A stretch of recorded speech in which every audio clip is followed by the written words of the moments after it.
Good morning, students. In today's class, we shall understand the poem In the Bazaars of Hyderabad by Sarojini Naidu. In your previous class, you have already received a PowerPoint presentation on the poet, and I hope you have gone through the slides very thoroughly and you have read all the details on the poet. And now you know why Sarojini Naidu is a very prominent Indian figure. She was given the title Nightingale of India, and let me tell you, she is not only a very prominent Indian political figure, but also in the field of literature she has made very immense contributions. She was a very educated woman, and she proved that English language can be made a vehicle of one's creativity. She was influenced by English Romanticism as well as by Persian and Urdu poetic traditions, and hence was inspired to write volumes of poetry, volumes of poems, which include children's poems, nature poems, patriotic poems, and poems of love and death. Now, this poem, children, In the Bazaars of Hyderabad, is kind of a patriotic poem. Now, why is it a patriotic poem? Or you may ask how it is a patriotic poem. It is a patriotic poem because if we go back to the time when this poem was written, it was during the Swadeshi movement, which was actively, spread around India. There were many important political figures who were urging Indians to boycott foreign goods, especially the European merchandise, and inspired Indians to use only Indian products and articles. Their motto behind this movement was, in a way, by abandoning foreign goods, they wanted to revolt against the British Raj. They wanted to make Indians feel and understand that their own nation is self-sufficient and that they need not depend on any foreign goods. Hence, in this poem, you'll find In the Bazaars of Hyderabad, when she talks about the bazaars of Hyderabad, these are the bazaars which she used as the means of explaining to the readers how these bazaars display such rich items which prove that Indian resources are self-sufficient, and that also proves the richness of India as a country. Hence, that's the reason why I told you this is a patriotic poem. This poem was written at this time, like I told you, during the Swadeshi movement from 1905 to 1911. That was the time period of the Swadeshi movement. The poem was written intentionally at this time in order to arouse the Indians from their deep slumber, to arise the nationalistic feelings within them, to feel for their nation, and to give their best in their struggle, in their freedom, in the struggle for freedom of their country. Now, this picture that you see here, children, in this slide is the picture of a famous monument. Can you name it? Yes, it is the Charminar. The Charminar is located in the city of Hyderabad. Hyderabad is the city where Sarojini Naidu was born. Although she was schooled in Chennai, she was married in Hyderabad, and she also happened to be the first woman governor of the United Provinces, which is Uttar Pradesh now.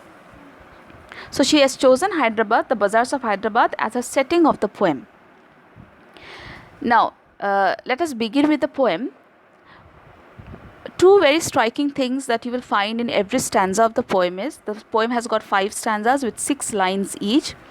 Every stanza begins with a question. She begins the question, directed towards the merchants, the vendors, the goldsmiths, the fruitmen, the peddlers, the maidens.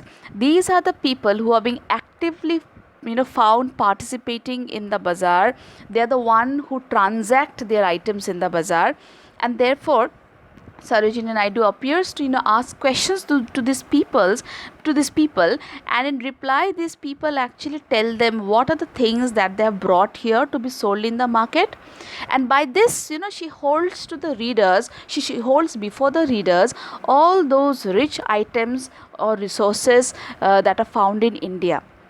So definitely this has to be a poem, that praises India, that eulogizes India, the Indian nation, which is so rich in all terms. Let us begin. The first stanza, the first question that the poet asks is, what do you sell, O ye merchants? Richly your wares are displayed. So what does she say? What do you sell, O ye merchants? Richly your wares are displayed. She asks the merchants, what are you selling? What have you brought to be sold in the market? Your wares that you display, that you exhibit, are so rich. Okay, wares talking about the various goods, the stuffs, the articles which they have brought, and they appear to be so rich in terms of their color, in terms of the material. And the next subsequent lines are like the reply from the merchants. The merchant says, turbans of crimson and silver. So turbans of crimson and silver. What are they selling? They have brought turbans to be sold. The turbans are of crimson color, that is rich red, and are silver in color.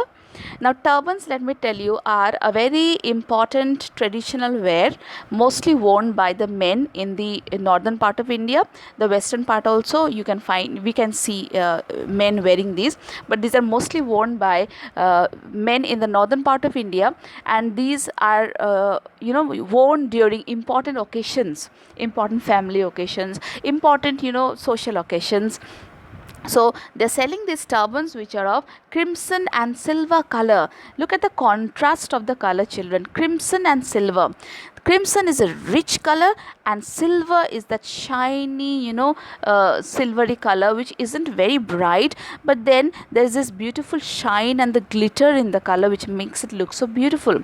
So this is presents the beautiful contrast, the image that we can see here. It's of two things which are of contrasting colors.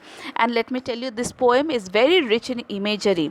This is just the beginning. Every line you will find there are so many things being described, and the moment we read about these items or these articles, there is an image that we can form in our mind, and therefore we say that the poem is very rich in imagery. So turbans of crimson and silver. Then the next thing that they sell are tunics of purple brocade. So tunics are again attires or clothings which are purple in color, purple brocade. So they are purple, they have got that rich purple color with a vibrant purple color. And brocade is a thick heavy fabric with a raised pattern woven especially from gold or silver silk thread.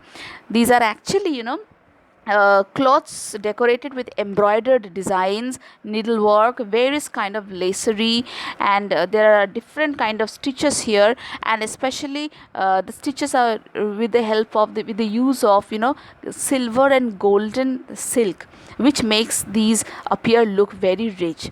Hence tunics of purple brocade. The next is mirror with panels of amber. So they are also here to sell mirrors with beautiful decorated edges, and these are made with what? Panels of amber. Now what is amber? Amber is a hard fossil resin used for jewelry. Okay, now resin is a viscous liquid which is usually found from plants, certain plants. These are extracts from the plant which actually solidify, and these soft solids are used as decorative pieces in jewelry. So the mirrors are not simple mirrors or plain glasses. They've got these beautiful panels or beautiful decorations at the edges with amber. Okay, amber is usually brownish yellow in color. Next, Daggers with handles of jade. So they have also got daggers to be sold. Daggers, I tell you, with daggers which are sharp, with have got sharp pointed edges with handles of jade. Okay, handles of jade means the end points of the handles are made of this green stone. This is the jade, the piece of jade which is used in order to make these or in order to ornament or decorate these daggers. So these are the things that the merchants are selling. Now if I ask you, who do you think are the buyers of these things? Okay, purple tunics of purple brocade, mirrors, such decorative pieces of mirror, such decorative daggers. Do you think these are meant for the lower rung of the society or the lower classes of the society? No, clearly no, children. These are not made or not bought by the lower classes of the society, because the lower classes of the society are keen on buying the basic needs of life, isn't it? These are bought majorly by the elite classes, by the higher classes, people of higher officials who have who usually buy these pieces because they are extremely they have this knack to buy decorative pieces. They like to decorate their homes with such beautiful things. In the next stanza, the poet begins by asking, what do you weigh, O ye maidens? So now she asks the vendors, what do you weigh? What do you weigh in your weighing scale, oh vendors, oh ye vendors? So now she asks the vendors what they weigh, and the vendors answer, saffron and lentil and rice. Again, saffron, a very rich spice, lentil and rice. Okay, so pulses, cereals, which are being which are being sold by the vendors here, which are being weighed by the vendors here and sold to the sellers. These are again items which show the richness of Indian resources. How India is rich in its vegetation as well. Rice, cereals, pulses, these are a part of the vegetation, and saffron definitely is a very important or a very rich spice. Then she asks, what do you grind, O ye maidens? Now next she can see the maidens, the unmarried women, the young aged women who are there by the streets. They sit and grind something. So they have got their mortar and pestle which they use in order to grind certain things. And she asks them, what do you grind? What are you making into dusts? What are these? The answer comes, sandalwood, henna and spice. So sandalwood, that sandalwood is a very rich piece of wood which is again used for various items. Like sandalwood is used in perfumes. Sandalwood essences are used in perfumes. Sandalwood is used in incense sticks. Sandalwood is used in order to make powders, and again sandalwood powders, because sandalwood is quite an expensive item, is preferred mostly by the women of the elite classes. And henna and spice, again mostly these are items which are used by women. Henna, I tell you what is henna? Henna is the the dust with which you actually make into a paste and you apply on your hands, isn't it, in order to adorn your hands, which you call mehendi. So this is henna. And spices, again talking about those some materials which are used in the Indian kitchens, almost in every Indian kitchen, that give a rich flavor to our food. So these are again those things which are found in India. And then she turns to the peddlers asking, what do you call, O ye peddlers? So now she asks the peddlers, what do you call? Okay, what are the things that you call out, you cry out, in a vociferous voice, crying out to the customers to buy it? What is it that you call out? What are your items? And the peddlers answer, chessmen and ivory dice. So it is the board games that the peddlers cry out in order to sell to their buyers. Chessmen, the board games with its various pieces, and the ivory dices. Ivory dices are again made of what? Ivory. What is ivory? Ivory is a hard white material which is got from the tusks of elephant. So this is again a very rich item, a very expensive item. So these are the things that the peddlers bring, and they cry out to the people, crying out the names of these things for the people to buy. So this in short gives us a glimpse of, a picture of the bazaar of Hyderabad, where which is so rich, which is fraught with a lot of items which are being sold here. And this gives us a picture of the richness of any Indian bazaar, or especially the bazaar of Hyderabad here. Okay, we stop here, children. We will continue with the next 3 stanzas in our next class. Thank you so much. Have a nice day. Stay safe.